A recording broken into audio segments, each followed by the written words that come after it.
I'm going to give you a little bit of her background on her, and then we're going to allow her to tell us exactly who she is, aside from all the things that she do. But as we get into it, Deanna Singh is a highly respected thought leader who travels the world motivating and educating audiences about living with joy and purpose. A gifted communicator, she is a champion for marginalized communities and an inspiration to all those who want to be agents of change in their work, their lives, and society. Now, Singh earned her Bachelor of Arts in Urban Studies from Fordham University, a Juris Doctorate from Georgetown University, a Master's in Business Administration from the University of Wisconsin-Madison, and certification in Diversity, Equity, and Inclusion from Cornell University. Now, she has impacted the world as a speaker, a teacher, a principal, a leader of large foundations, a social entrepreneur, a businesswoman, an author, a publisher, and a mother. And if all of that wasn't enough, because of her creativity and tenacity and change-provoking honesty, Deanna Singh is in demand as a motivational speaker and educator from teams from a wide variety of organizations. She is regarded as an expert in leadership, entrepreneurship, and diversity, equity, and inclusion, and speaks frequently to corporations, universities, and association groups all throughout the country. And today, I wanted to talk with her specifically about social entrepreneurship. Deanna, we've given them the background of all the things that you do, but so many times we get focused on the things that people do, we don't realize who they are. So as we get into this, aside from all those things that you do, tell us a little bit about who you are. Well, thank you, first of all, for having me on the show. I'm so grateful to be able to spend some time with you and with your audience. You know, I love the question that you just asked me, like, who are you, right? Not just what do you do, but who are you as a person? And one of the things that I always go to immediately when I think about who am I, I'm a person who's really committed to trying to help other people thrive. And one of the things that I think has been so instrumental in my own development is just being able to take that like desire and that passion and that drive and really articulate it as a purpose. So when I talk about my purpose, what I talk about is shifting power to marginalized communities. So all the things that you just listed, and thank you for doing such a wonderful job reading my bio, but for all the things that you just listed, the thing that ties all of it together is that I've been continuously trying to get at that idea of how do I shift power to marginalized communities. Yeah. You know what, and I wanted to delve into that a little bit more because you have really, you've written a book on this in terms of social entrepreneurship. And I want to talk about the book in just a moment, but I really want to talk about your, I guess, your life as an entrepreneur. Where was that birth from? I mean, is it in your family history? I mean, where did it come from in terms of you becoming an entrepreneur? I think that me becoming an entrepreneur really comes from a couple of different things. One, my family, my dad is an entrepreneur. My mother is an entrepreneur. So both of them, watching them build something together and having that be very much a part of what we did in our home definitely was a huge influence on me. But I think the other thing is that I'm a little bit impatient. So when I see something that I think needs to change or something that we could do differently or something that we could do better, I want to go ahead and I just want to do it. And so some of my entrepreneurship comes from being impatient and also just from wanting to solve a problem. So when I think about it, I don't know if it's the problem solving that comes first or the business that comes first, right? I think it's almost always the problem solving that comes first. And then it's like, wait, but we should make this sustainable and we should make sure that we're able to really continue the good work that we're trying to start. And then that's, how the influx of the business side comes. Okay. I love that answer. I love that answer because that actually takes us into talking about what entrepreneurship is, because many times folks can do something well and they just feel because they can do something well, they start a business and let's just make it a business. But that's not always the key. I mean, I think the key to a successful business anyway is, again, identifying a problem and being able to solve a problem. And there's a need for the problem which you're trying to solve. Delve into that piece a little bit more, because I think that's where most of us get the misstep in terms of entrepreneurship.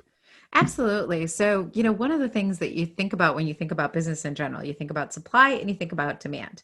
And if you don't have the demand side of it, so supply would be the talent, the excitement, the things that you have, but you don't have the demand side of it, then you can't function as an entrepreneur. You can't create a business. And so one of the things that I really like to start with when I'm coaching entrepreneurs is I say, well, what is it you're trying to solve for? right? What is it that people would come to you for, that they would buy from you, that the service or the product? And if you can identify what that is and get clarity on it, then that allows you to then pull in all the other things, like pull in your talents, pull in your passions, pull in, your other resources. But you have to answer that really critical question, I think, almost at the very beginning.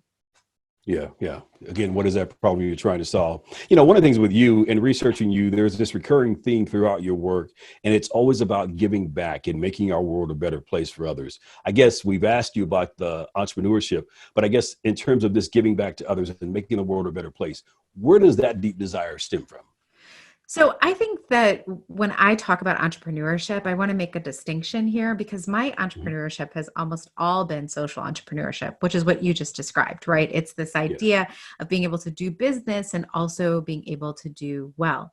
Well, I don't think that those two things need to happen in isolation from one another. I think that they actually, when they come together and they work together, that's where you find your best businesses. So where does that come from? This idea of giving back, or of, trying to create something that's more socially viable. It Mhm. really comes from the fact that that's where every idea starts, right? That's where the desire to even get into the space or do something entrepreneurial starts for me. I see something, I don't think that it's appropriate. I don't think that the way that it's being handled is appropriate. I come up with an idea of how I think we could do it better. I try and figure out if there's other organizations that are doing it. And if they're doing it, then I go and I figure out a way to support them. I join their board. I send them some money. I buy something from them. And if I find a gap, then I think about, okay, well, how could I potentially start something or facilitate something that would allow for us to fill that gap? So when you think about, like, where does it come from? It is an integral part of the beginning part of my process. Okay. Okay. So, now let's get into the book. Yes. Purposeful hustle. First of all, let's set up the idea. Let's define purpose, because again, we've talked about it a little bit. Let's define, in terms of your definition of purpose. Let's define that, and then we'll get into the whole hustle piece. So for me, purpose is all about, what are you uniquely positioned to do in the world? And that is a very important definition for me, because I think that purpose is very much like our fingerprint. We can use our fingerprint to open up a document and open up our phones and do all this, like, really cool techie stuff, because it's unique to who we are as individuals. And I think it's the same thing when you think about purpose. So I always tell people, like, purpose is kind of this beautiful combination of the skills and talents you have, the passions that you have, and also just the experiences that you've had, right? Where you've come from in your life. And once you blend all of those things together, you see, oh, you know what? There's some things that I could do, or some places that I could have an impact, that are really pretty specific to I am as a person. So that's how I Yeah, define absolutely. purpose. Okay, and I like it. I like it. So now when we talk about hustle, hustle has a negative connotation to it most of the times. But when you say purposeful hustle, then that Uh-huh. probably should remove a little bit of the negativity part of it, shouldn't it? Absolutely. When I first told my editor that I was going to call the book Purposeful Hustle, she was like, I don't think we should use hustle. And I was like, nope, we're absolutely going to use hustle. I'm reclaiming that word, because to me, what hustle is, if purpose is why you do something, hustle is how you do it. Okay. How Yeah. do you show up in the world? Like, what does that look like? And in the book, I really break this down into 4 characteristics that I think every purposeful hustler needs to have. They need to have Okay. initiative, resiliency, courage, and curiosity. And if you Okay. have those things, and not just that you innately have them, but you have them and you're building upon them, right? You're growing those things. That's where you see people getting into this purposeful hustle, because then they're Okay. able to take the thing that they're passionate about and the thing that is unique to them, and they're able to put those things behind it and get through the challenges that come when you try and start something. Yeah, yeah. But certainly I wanted to have this conversation during this time, because we're in a time now where many folks have find themselves displaced from their careers or what have you, or in transition to something different. And we all begin to look at what problems could we solve? What can we do different from what we've done in the past? And I wanted to talk about those core initiatives that you just spoke of. What do you recommend to folks right now who may find themselves part of the millions of folks who are now unemployed or having to change careers? What advice would you have for them? Well, I would say the first thing to do is really spend some time reflecting. Yeah, it's gonna sound maybe harsh, and I don't mean it in a harsh way at all. Yeah. But in many ways, having these pauses that maybe we didn't choose, but that have been pressed upon us or because of the times or whatever, like having these pauses, when we have them, we get to make a decision. We get to decide, like, I'm going to just keep on doing the same thing that I was doing, or I'm going to be mad, or I'm going to be upset, or I'm going to be disappointed. And all of those things are very real feelings, and you should make time for them, right? Because they're going to come, and you should have that. But then you should also need to decide, what am I going to do in this pause? What am I going to do in this moment? Am I going to use this pause as an opportunity to reset? Am I going to use this moment as an opportunity to think about where I am and decide, yep, this is exactly the path that I want to be on, and I want to keep being on that path.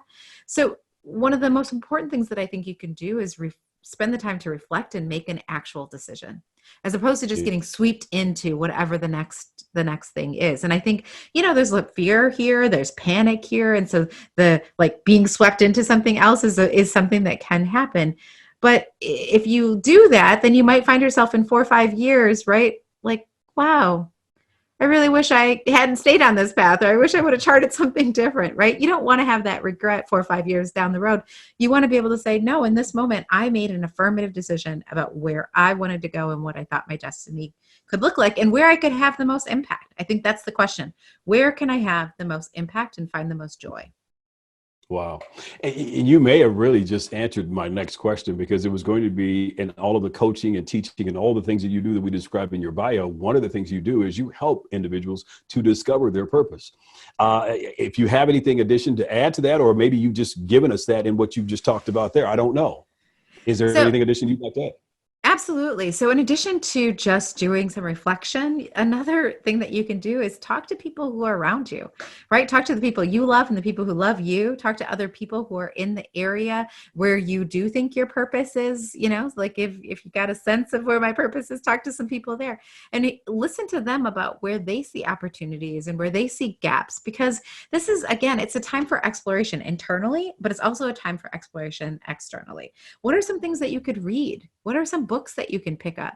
Who's somebody that you could shadow, even if it's virtually shadow them, right? Like, this is a time for some of that external exploration too. So I would add, it's a little bit internal, a little bit external, but it's all about sort of reflecting and thinking about what your course could look like, because this is a time to design it.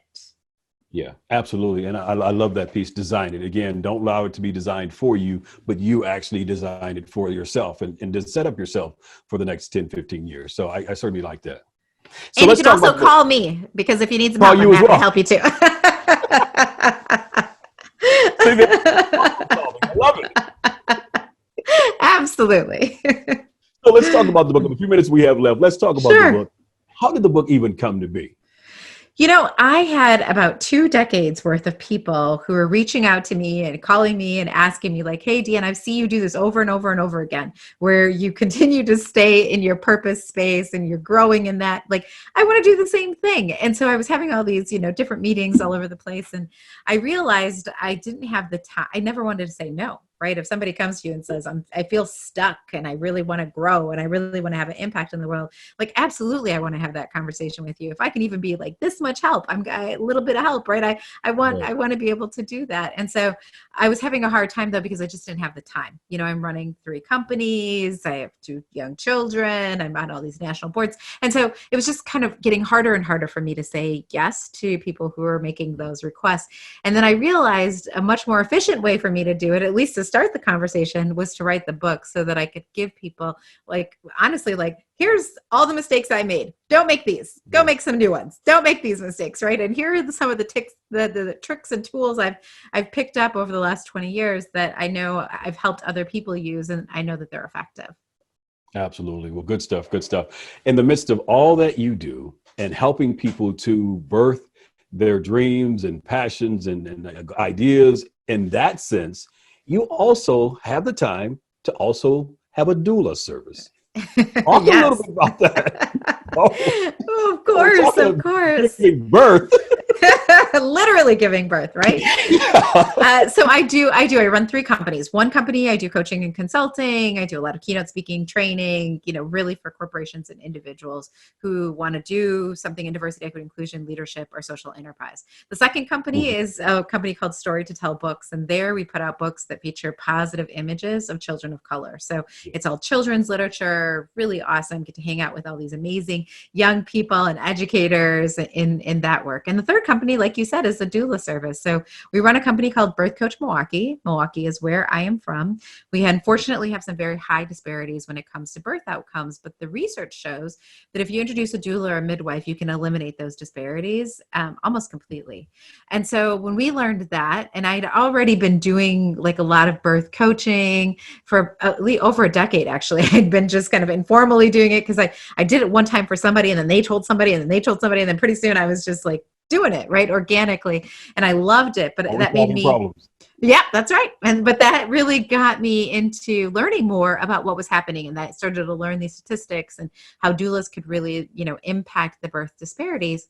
And so myself and another amazing executive here in town decided that we were going to go and get officially certified. She had also been doing it organically, a lot of the doula work. And so we went and got certified. We opened a company. And now we have a model where for every woman who can pay full price, we then are able to provide services for a woman who otherwise could not afford them.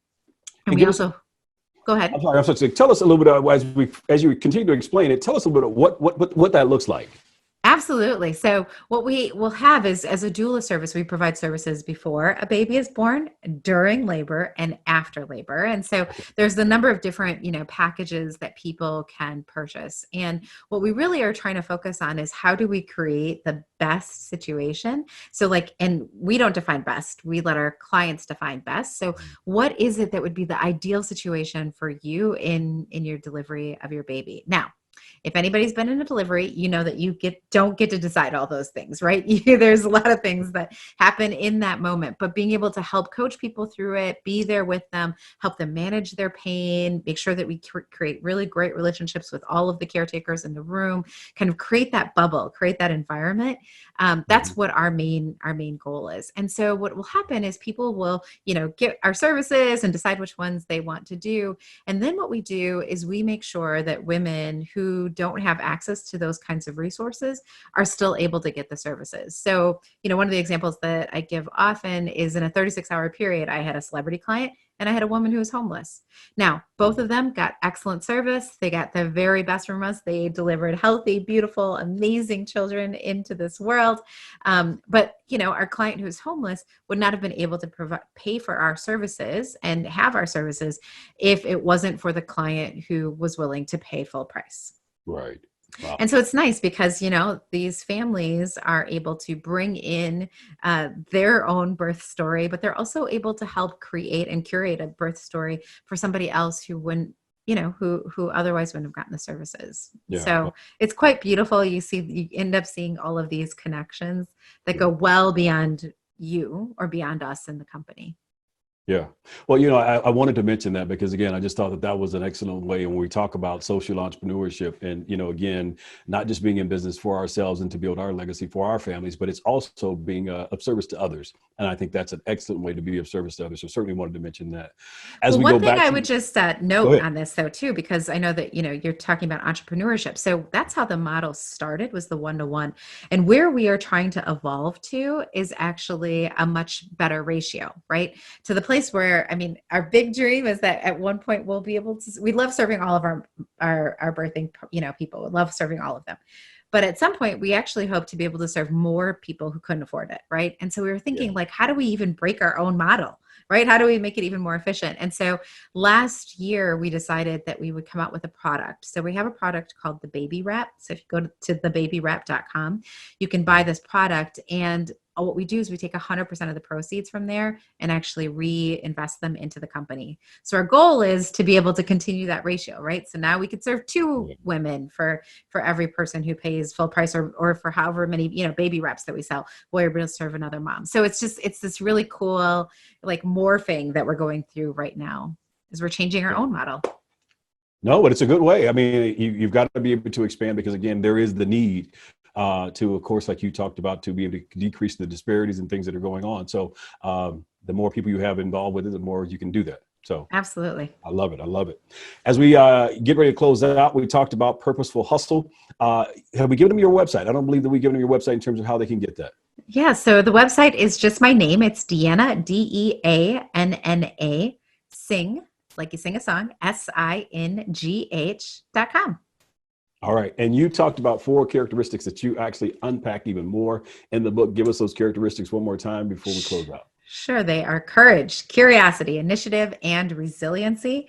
And we would love for you to connect with us because there's lots of different ways that we try to support people in getting through those challenges. All right. Deanna Singh, thank you so much for taking the opportunity to speak with me. I know you've got a lot of things on your plate. Even in the midst of all this, you're still staying busy. So thank you so much for taking the time. Absolutely.